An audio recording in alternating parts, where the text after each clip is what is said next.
Sylvie Raymond Bagur, écrivain.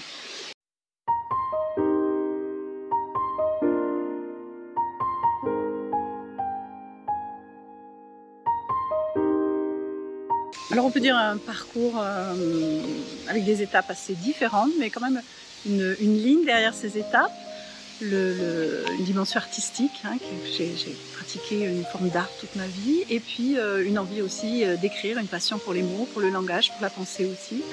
Donc j'ai d'abord été danseuse, professeure de danse et chorégraphe, j'ai beaucoup aimé faire de la chorégraphie. Puis j'ai eu envie d'avoir une formation intellectuelle solide, notamment en histoire de l'art et en esthétique. Donc j'ai fait un master de philosophie à Aix-en-Provence et je me suis consacrée depuis à l'écriture. La philosophie m'a beaucoup apporté, mais il lui manquait cette dimension créative, plus humaine, je dirais, que je trouvais dans la danse. Et avec l'écriture, moi j'ai toujours été quelqu'un qui écrit. Voilà, quelqu'un qui prend des notes, qui note ses pensées, qui note des petites choses, etc. Et là, avec l'écriture, j'ai eu l'impression de faire une forme de synthèse, ou en tout cas de voix, qui me permettait de réunir à la fois ma passion pour tout ce qui est artistique, tout ce qui est humain, et puis la possibilité aussi d'un travail sur le langage, sur l'art en général. C'est vrai que quand je me suis mise vraiment à écrire, j'habitais déjà dans les Cévennes, et cet environnement, je me suis vraiment passionnée à la fois pour l'histoire, mais pour les gens qui vivent aussi dans les Cévennes. J'ai été pendant un grand moment très investie dans la restauration de la châtaigneraie cévenole, proche, en essayant de comprendre les gens qui vivaient sur place, dans ce milieu difficile, hein, de peu de terrains cultivables, de reliefs très accidentés. Donc il faut être très très dynamique et motivé pour vivre de sa culture, en fait, de son agriculture dans les Cévennes. Donc fascinée à la fois par ce qu'on peut presque dire une civilisation cévenole, une façon de manger, une façon de construire, beaucoup d'émotions, beaucoup d'humanité. Et donc c'est vrai que naturellement, le premier livre que j'ai écrit, je pense que le personnage principal, ce sont les Cévennes.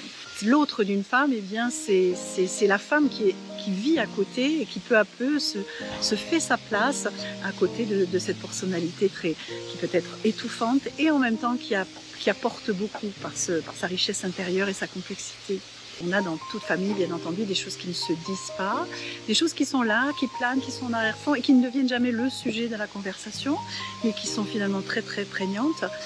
Et j'avais aussi envie de parler de cette situation particulière des gens qui viennent après, des gens qui ont traversé plus ou moins la Shoah, et donc qui sont à la fois, qui ont une vie facile finalement, sans ces épreuves, mais qu'il y a une espèce d'imprégnation de quelque chose qu'ils portent quand même, de ce moment terrible. Alors, une forme de culpabilité aussi diffuse, mais cet héritage non dit, hein, de ce que les parents ont vécu, et puis ce lien finalement qui était déjà dans mon premier livre entre l'histoire avec un grand H et puis les histoires des familles, des individus qui à leur manière traversent ça et essaient de se débrouiller avec tout ça. Ce n'est pas cette vision qui existe bien sûr, hein, je dirais un peu très noble, de la personne qui a vécu des choses terribles et qui ne veut pas pénaliser ses descendants. C'est quand même quelqu'un qui, de par des souffrances qui se multiplient, en fait son mode d'existence et il fait peser quand même sur ses enfants. Je pense qu'il y a des choses dans la musique des mots, toute cette dimension qui n'est pas simplement je transcris, je choisis le mot juste, mais je choisis une espèce de poésie, de musicalité qui a sa part, je pense, pour aller vers l'autre. Alors j'ai un nouveau livre qui sort donc à la rentrée, qui sera plus proche enfin c'était pas mon expérience, mais un récit qui parlera de la danse, donc qui se passe dans l'atmosphère particulière du théâtre. J'aimais énormément être dans les théâtres, hein, c'est le lieu de la magie, pour moi c'est le théâtre, comme les livres, voilà, il y a des lieux de magie, hein, et pour moi voilà, le théâtre, l'écriture, les échanges littéraires, etc. sont des lieux de magie, et donc voilà, c'est une histoire qui se passe dans un théâtre.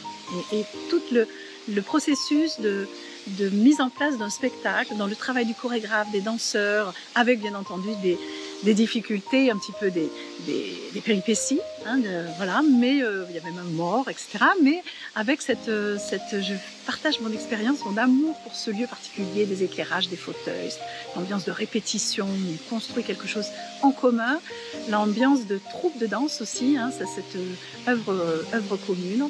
Voilà, donc c'est le sujet de mon livre qui s'appelle La danse de Faust et qui sort à la rentrée. Et tout au long de l'année, alors des stages d'écriture en présentiel donc l'été, dans ce même cadre là où nous faisons cette petite échange, et puis aussi quelques stages le week-end. Et maintenant, je travaille énormément en échange, accompagnement, mail.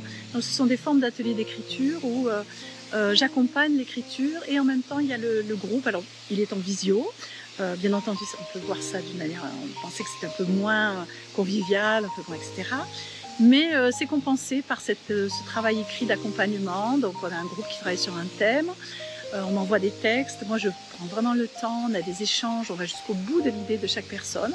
Et au bout d'un mois, eh bien, le groupe partage et on prend ce temps de l'échange à propos du thème, de ce que chacun écrit. Et c'est vrai que depuis que j'y ai goûté, j'aime beaucoup cette formule.